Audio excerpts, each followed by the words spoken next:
Bonjour, ici Michel pour actualité-dvd.com et aujourd'hui je vous parle du deuxième coffret de la série Naruto de Masashi Kishimoto, sorti en DVD chez LOL Entertainment le 28 février 2012 et mettant en vedette les voix de Carole Bélier, Christophe Espel, Lionel Bourguet et Maya Baran.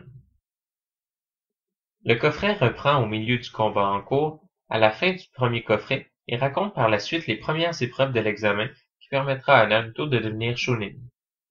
Comme le coffret précédent, l'action est d'une lenteur extrême.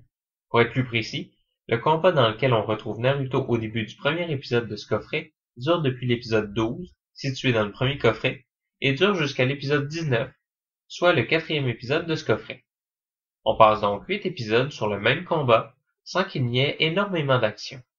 Encore une fois, les flashbacks sont tellement fréquents qu'il est impossible de faire avancer l'action rapidement, mais on s'affecte d'une lenteur encore plus grande.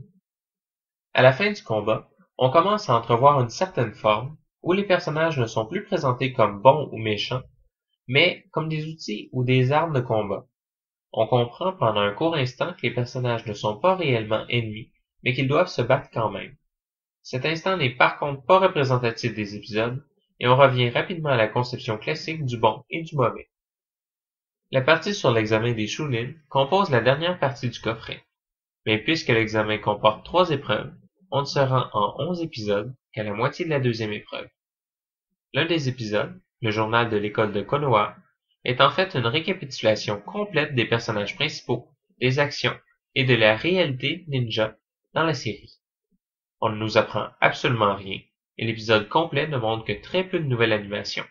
On reprend surtout des vieilles images, et on ajoute les voix des personnages en narration.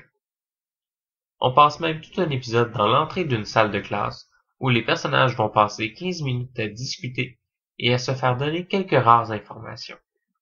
La série est présentée en format d'image 4/3, en français stéréo et sans aucun sous-titre. Il n'y a aucun supplément sur les DVD.